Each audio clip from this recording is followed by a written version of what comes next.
टप नीचे गिरती हैं। कहते हैं कि जिनके द्वारा पीपल लगाया जाता है उनका श्राद्ध, उनका तर्पण स्वयं पीपल अपने पत्तों से कराता है।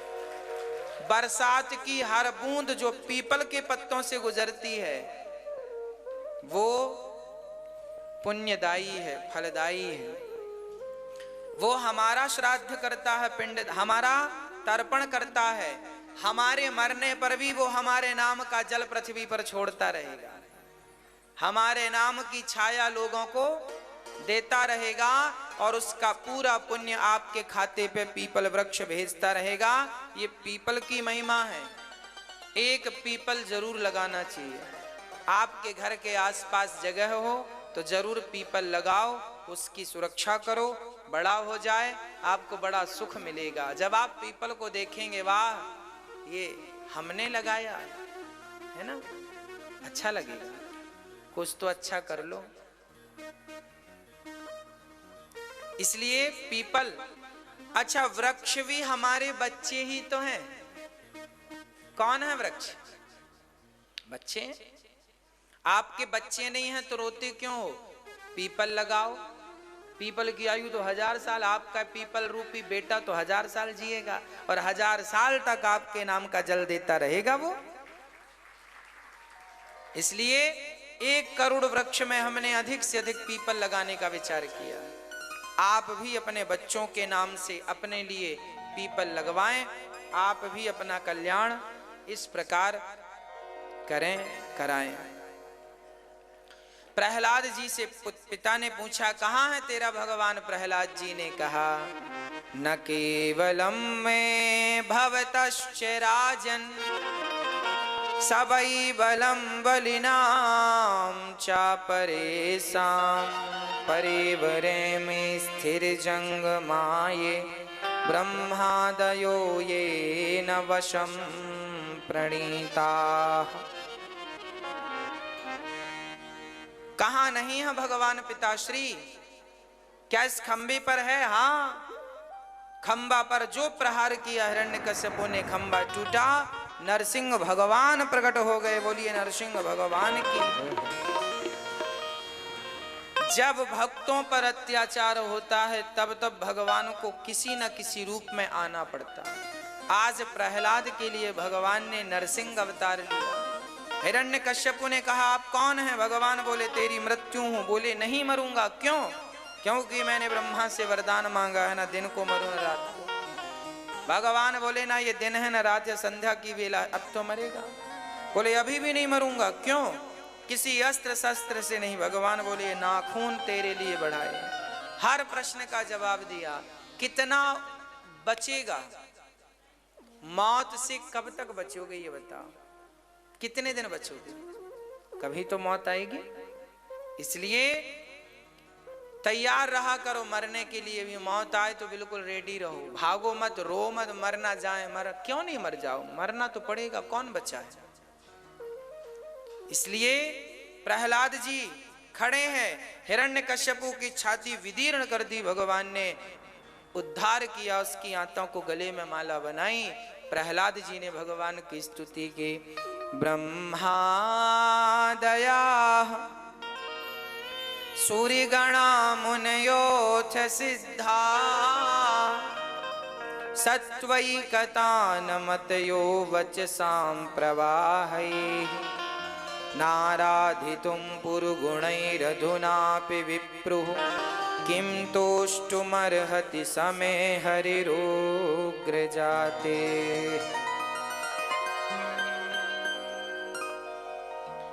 हे प्रभु, भगवान ने कहा, बेटा प्रहलाद आज कुछ मांगो हमसे। प्रहलाद ने कहा, प्रभु कभी कुछ मांगने की इच्छा का जन्म ना हो, यही वरदान दीजिए।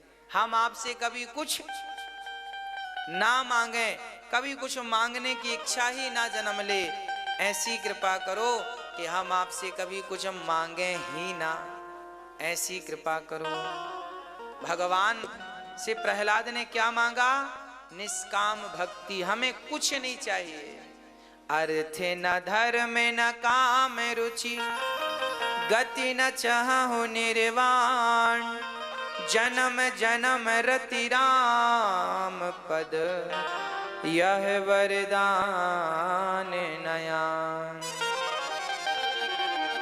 क्या चाहते हो? कुछ नहीं, केवल आपके चरण चाहते हैं। प्रहलाद जैसी निष्कामता हो तो फिर भगवान भी सब लुटा देते हैं। भगवान ने प्रहलाद जी से कहा, मैं तुम्हारे वंश को कभी मारने अब नहीं आऊंगा, अर्थात कभी किसी को मारूंगा नहीं। जबकि राक्षस कुल के थे। भगवान केवल भक्तों पर नहीं, राक्षस कुल में भी भक्त प्रकट हो जाए तो भगवान उस पर भी कृपा करते हैं, कोई भेदभाव नहीं रखते भगवान जी। एक बार हाथी को बचाने के लिए भगवान ने हरि का अवतार धारण किया। एक हाथी का पांव मगर ने पकड़ लिया। हाथी ने स्तुति की भगवान की, ओम नमो भगवते तस्मै यद एतच्चिदात्मकं पुरुषायादि बीजाय परेशायाभिधीमहि।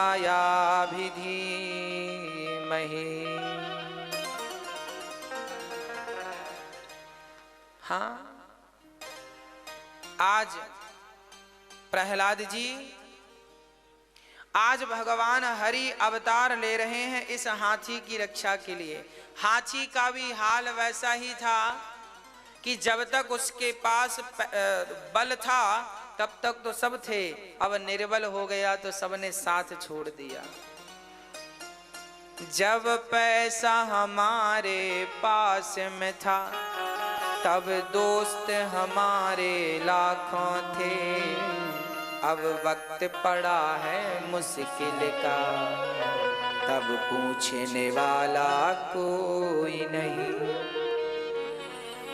आराम के साथी क्या क्या थे, जब वक्त पड़ा तब कोई नहीं, सब दोस्त हैं अपने मतलब के, दुनिया में किसी का कोई नहीं, कोई नहीं है। जब तक आपके पास सब कुछ है तब तक ही ये जगत है आपके साथ। कुछ ना हो तो कोई घर में रोटी भी नहीं देता। अरे छोटा भाई काम ना करे तो बड़ा भाई रोटी भी नहीं देगा, महंगी 2 रोटी भी लगती हैं, घर में पड़ा पड़ा खाता है। और काम करने लगे, हा क्या खाओगे, कौन सा हलवा बनाऊं, गाजर का, बादाम का, कौन सा खाओ, सब खाने को मिलता। ये दुनिया स्वार्थी है रे बाबा, स्वार्थ लाग करें सब प्रीति, सुर नर मुनिजन की यह रीति। स्वार्थी हैं लोग, इसलिए समय रहते मेरी सारी बातों को समझ लेना, कहीं देर ना हो जाए। जब हाथी ने सूंड उठाकर भगवान को पुकारा, मेरा कोई ना सहारा बिन तेरे, नंदलाल सवरिया मेरे, मेरा कोई ना सहारा बिन तेरे, नंदलाल सवरिया मेरे, मेरे सारे सहारे छूट गए, मेरे श्याम सुंदर क्या रूठ गए, आओ कर दो दूर अंधेरे, नंदलाल सवरिया मेरे, मेरा कोई ना सहारा बिन तेरे, नंदलाल सवरिया। जब हाथी ने पुकारा तब भगवान हरि अवतार में आए और भगवान ने हाथी की रक्षा की, गजेंद्र को बचाया, ग्राह का सिर काटा। यह ग्राह पूर्व जन्म में हुहू नाम का गंधर्व था, आज भगवान ने इसे मुक्त कर दिया। यह हाथी इंद्रद्युम्न नाम का राजा था, द्रविड़ देश का। आज दोनों का भगवान ने कल्याण किया। एक को मार कर तारा है, एक को हृदय से लगाकर तारा, तारा दोनों को तारा, पर एक को मार कर एक को अपना कर। इसके बाद समुद्र मंथन हुआ, वासुकी नांग की रस्सी बनाकर मंदराचल पर्वत को लाकर रखा और मंथन किया। तो सबसे पहले जहर निकला, शंकर जी ने धारण किया गले पर। अंत में अमृत निकला, जिसके लिए देवासुर संग्राम हुआ। राजा बलि गुरु कृपा से संजीवनी बूटी के बल पर स्वर्ग पर कब्जा कर लेते हैं, 99 यज्ञ पूरे करते हैं, तब वामन भगवान पृथ्वी पर अवतार लेते हैं। फाल्गुन मास की प्रतिपदा से द्वादशी पर्यंत तक केवल दूध पीकर व्रत किया था माता अदिति ने, जिसके प्रभाव से भाद्रपद मास के शुक्ल पक्ष की श्रवण नक्षत्र वाली द्वादशी को भगवान वामन प्रकट हो गए। राजा बलि से 3 पग भूमि का दान लिया है, 2 पग में ही सब नाप लिया, तीसरा पग कहाँ रखें? अच्छा ये बताओ, जिस पृथ्वी पर हम रहते हैं, ये पृथ्वी किसकी है? बोलो बोलो मेरी माँ, मैया जी, ओ मैया, आप जिस घर पर रहते हो, जिस पृथ्वी पर घर बना है, वो पृथ्वी किसकी है माँ? बोलो। राजा बलि की थी, फिर राजा बलि ने उस भूमि का दान किसे किया? भगवान को। तो अब वो पृथ्वी किसके नाम पर है? असली रजिस्ट्री तो भगवान के नाम पर है। अब फिर हम लोग एक कागज का टुकड़ा लिए घूमते हैं, हमारी प्रॉपर्टी है, ये अपना दावा ठोकते हैं हम लोग। इसलिए ये ना कहा करो ये हमारा है, हे नाथ ये सब आपका है। अरे हम भी आपके हैं, हम तो आपके दास बन करके यहाँ रहते हैं। अब दास को ठाकुर चाहे तो खास बनाए, नहीं तो दास ठीक हो। दास बनो, दासानुदासो भवितास्मि भूया, है ना। वामन भगवान ने राजा बलि के मस्तक पर पांव रखा, वामन भगवान ने पाताल का राजा बनाया। आगामी मनवंतर में राजा बलि, अभी राजा पुरंदन नाम के राजा इंद्र हैं। हर चतुर्युगी जब पूरी होती है 73 बार, जिसे हम मनवंतर कहते हैं, हर एक मनवंतर में इंद्र बदल जाते हैं। 14 मनवंतर होते हैं। 14 मनवंतर बदल जाएं तो एक दिन होता है ब्रह्मा जी का, 1000 चतुर्युगी का। हाँ, आगामी मनवंतर में राजा बलि इंद्र बनेंगे। अभी पुरंदन नाम के राजा इंद्र बने बैठे हैं। ये कौन सा मनवंतर चल रहा है? वैवस्वत मनवंतर चल रहा है। वैवस्वत मनवंतरे अष्टाविंशति तमे कलयुगे कलि प्रथम चरणे जम्बो द्वीपे भारतवर्षे भारत खंडे आर्यावर्तांतर्गत। इसे आर्यवर्त भी कहते हैं, जम्बो द्वीप भी कहते हैं, भारतवर्ष भी कहते हैं। तो ये भारत का ये परिचय है, ठीक है। ये वैवस्वत मनवंतर चल रहा है। इसके बाद जो मनवंतर आएगा उसमें राजा बलि इंद्र जैसे प्रधानमंत्री 4-5 साल के होते हैं, फिर चुनाव होगा, जीतेंगे सो फिर बनेंगे। हाँ, उसी तरह इंद्र का पद भी 71 चतुर्युग का होता है। सतयुग त्रेता द्वापर कलयुग, सतयुग त्रेता द्वापर 71 बार बीते तब एक मनवंतर, फिर हट जाते हैं। अच्छा, ब्रह्मा भी 100 साल के हैं केवल, उनका एक दिन इतना बड़ा है कि 1000 बार चतुर्युग बीत जाते हैं उनके एक दिन में। ब्रह्मा के एक दिन में 14 मनवंतर बीत जाते हैं। चलिए, अब आप इतना समझो कि अगली बार राजा बलि इंद्र बनेंगे बस, और हनुमान जी ब्रह्मा जी बनेंगे अगली बार। इसलिए हनुमान जी की सेवा में लगो, राम जी की सेवा में लगो। अगली बार हनुमान जी ब्रह्मा जी बनेंगे तो फिर आपका भी कोई काम आम होगा तो करवा दिया करेंगे। हाँ भाई, हमारा पड़ोसी यदि प्रधानमंत्री बन जाएगा तो थोड़ा बहुत तो काम करा ही देगा हमारा। तो हनुमान जी जो अभी दोस्ती कर लो आप लोग, कल को ब्रह्मा जी बनेंगे तो फिर आपका भी काम बन जाएगा बढ़िया वाला। मानस पुत्र फिर आप ही बन जाना, मानस पुत्रियां बन जाना, सब चकाचक है, आनंद है। बस संबंध बना लो, भगवान से रिश्ता बनाने के बहुत फायदे हैं। एक बार भगवान वामन बने, फिर वो गए राजा बलि को राजा बनाकर। एक बार भगवान मत्स्य अवतार बन के हयग्रीव नाम के दैत्य का उद्धार करते हैं। एक बार भगवान नारायण के पुत्र ब्रह्मा, ब्रह्मा के मरीचि, मरीचि के कश्यप, इन्हीं के वंश में आगे हुए हैं राजा नभग, नभग के नाभाग, नाभाग के अम्बरीश, अम्बरीश के वंश में आगे अम्बरीशो महाभागा सप्त द्वीपवती महिम। अम्बरीश जी बड़े राजा हुए हैं, एकादशी का व्रत करते थे। एक बार दुर्वासा जी आए और एकादशी का व्रत करके द्वादशी को पारण कर रहे थे, त्रयोदशी ना लग जाए, उस दिन तिथि की हानि थी। एकादशी का नियम है कि द्वादशी को पारण कर लो, नहीं तो तिथि की हानि हो जाती है और फिर तो काम बिगड़ेगा। नहीं बिगड़ेगा मतलब नुकसान नहीं है, पर द्वादशी को ही पारण कर लेना चाहिए।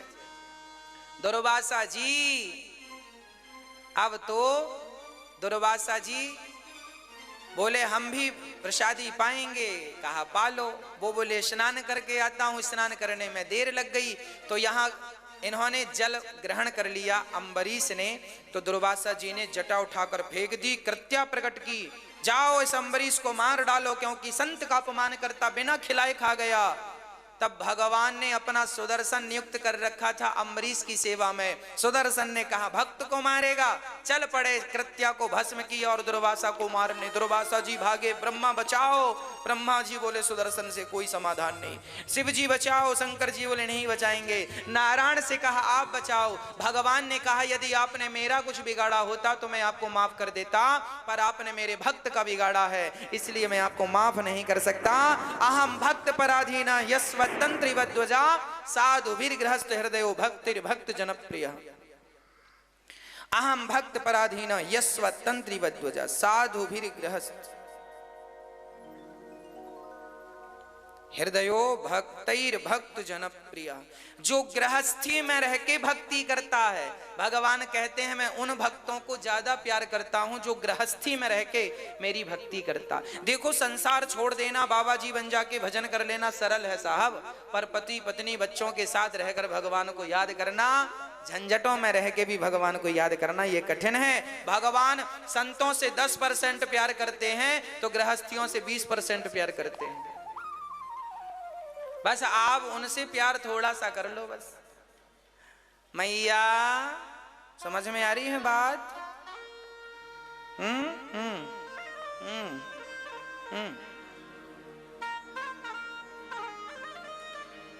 भगवान ने अम्बरीश के पास भेजा, अम्बरीश ने भगवान की प्रार्थना की, सुदर्शन भगवान को शांत किया, तब दुर्वासा जी बचे। इन्हीं के वंश में राजा सगर हुए। सगर जिनके 60,000 पुत्र जलकर भस्म हुए। सगर की दूसरी पत्नी से असमंजस, असमंजस के अंशुमान, अंशुमान के दिलीप, दिलीप के भागीरथ जी, जिन्होंने गंगा मैया को प्रकट किया। बोलिए गंगा मैया की जय। गंगा मैया ने प्रकट होकर पापियों का उद्धार किया। हम सभी के पाप धुलती हैं गंगा मैया। इन्हीं के बाद इन्हीं के वंश में खटवांग, खटवांग के दीर्घबाहु, दीर्घबाहु के पुत्र रघु, रघु के अज, अज के दशरथ, दशरथ जी के यहाँ राम लक्ष्मण भरत शत्रुघ्न का जन्म हुआ। राम जी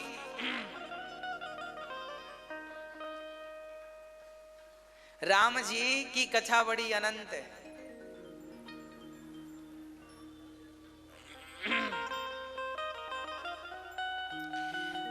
राम जी की कथा बहुत अनंत है, पर छोटी सी कथा भी है। एक सज्जन बोले राम जी की कथा बहुत छोटी। हमने कहा कैसे? उन्होंने कहा एक रहे राम, एक रहे रावण। हमने कहा अच्छा फिर क्या हुआ? बोले उनने उनकी नार हरी तो इनने उनकी नाश करी। बात समझ में आ रही है? एक रहे राम, एक रहे रावण। उनने इनकी नार हरी तो इनने उनकी नाश करी। छोटी सी बात की बातन्ना, तुलसी लिख दे पोथन्ना। आदौ राम तपोवनादि गमनम, इससे भी छोटी व्याख्या कर दी।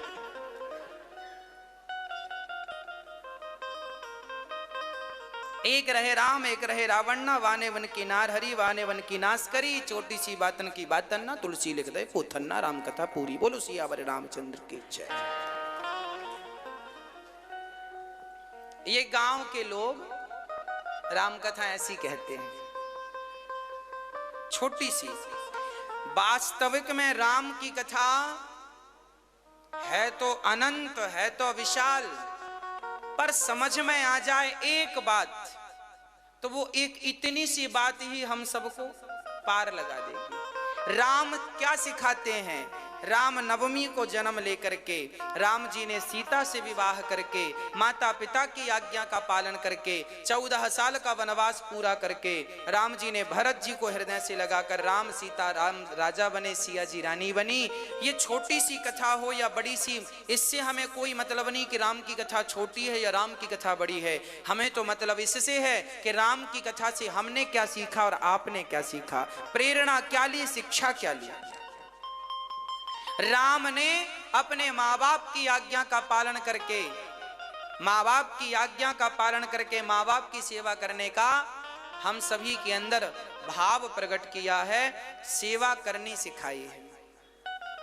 आप भी अपने बच्चों को राम की चर्चा सुनाया करो, घर में बैठ के राम जी की पावन सी कथा सुनाया करो। भगवान राम का नाम यदि पत्थर पर लिख के फेंका गया तो जिस नाम ने पत्थर को नहीं डूबने दिया, वो नाम आपको और हमें डूबने नहीं देगा। इस विश्वास से राम नाम जपा करो। सीताराम सीताराम सीताराम कहिए, जाहि विधि राखे राम ताहि विधि रही। रावण बुराई का प्रतीक है, राम अच्छाई के प्रतीक है, रावण अधर्म का प्रतीक है, राम धर्म के प्रतीक है। हमेशा धर्म की विजय होती है, अधर्म पराजित होता है। यही राम रावण का युद्ध है। आज लोग दशहरे में किसका पुतला जलाते हैं? अच्छा, मैंने नहीं जलाया आज तक रावण का पुतला, क्योंकि मैं राम नहीं हूं ना। क्योंकि रावण को तो राम ही मार सकते हैं, दशरथ भी मार देते, तो फिर राम को भी आने की जरूरत क्या थी? दशरथ जी मार देते रावण को। रावण का पुतला जलाना ये उचित परंपरा नहीं है। क्यों जलाया जाता है रावण, ये भी मैं आपको बताऊं। भाई, रावण बुराई का प्रतीक है, ये तो सही है, पर एक भाई राम जी, कोई रामलीला में राम जी बने और वो पुतला जलाएं। आजकल आम व्यक्ति लोग चले जाते हैं पुतला जलाने। अरे भाई, रावण बुरा था, माना कि रावण बुरा था, पर ये तो बताओ हमसे बुरा था या हमसे अच्छा था?